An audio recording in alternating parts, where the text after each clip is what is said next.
Pareho ang expiration date ng kanseladong Philippine passport ni Zaldico sa expiration ng passport na isinumite para sa notaryong nilagdaan niya sa Sweden noong January 15. Portuguese passport niya, ipapa-red flag na sa Interpol. Nakatutok si Joseph Morong. Ikinagulat ni Interior Secretary John Vic Rimulya na nasa Stockholm, Sweden noong January 15 si dating Congressman Zaldico na unang iniulat kahapon ng GMA Integrated News. Ang ilang beses kasi niyang inuulit-ulit nasa Lisbon, Portugal at gumagamit ng foreign passport.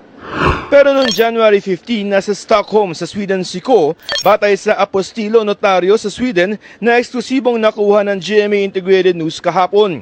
Sabi sa apostille certificate, personal na humarap si Ko at pinirmahan ito para legal na kilalanin sa Pilipinas ang petisyon niya sa Korte Suprema na nilagdaan sa ibang bansa. Kagulat nga ako eh.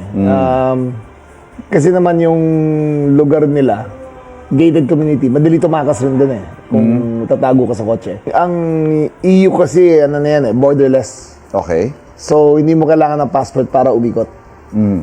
So, kung nakarating man siya sa Sweden, this is probably a 2-day drive. Kung pupunta siya ron, o a day and a half by train. Ayon kay Rimulya, Portuguese passport ang ginamit ni Ko. Pero sa dokumentong kalakip ng apostil, nakalagay na ginamit ni Ko ang passport niya na ang expiration ay February 22, 2032. Kapareho ng expiration date sa kanyang Philippine passport na kanselado na noong December 2025. Tinatanong pa namin si Rimulya tungkol dito. Kinumpirma ng abogado ni Ko na si Atty. Ruy Rondain na naghain sila ng petisyon sa Korte Suprema pero hindi pa ito tumutugon sa tanong kung nasaan ba si Ko. Siyempre siya sa Europe. But which particular country we don't know? Right now, we don't know. He should be back in Portugal already. Okay. Kasi ang may bahay lang siya sa Champs-Élysées sa France. Okay. Kung nakapunta Yes. ka na ba doon?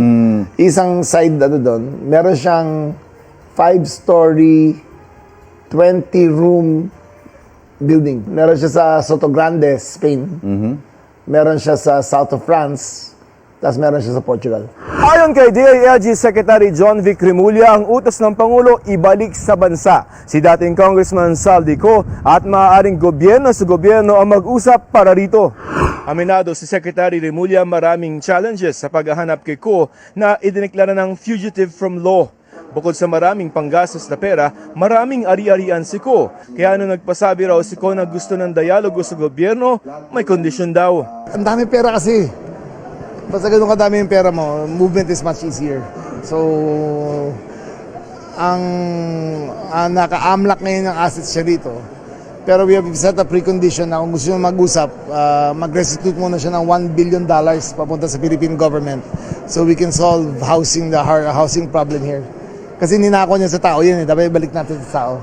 So kung makita ko kung magbigay siya ng 60 billion, ang buong ISF ng Metro Manila mabibigyan natin ng bahay. So ayun ang target namin yan.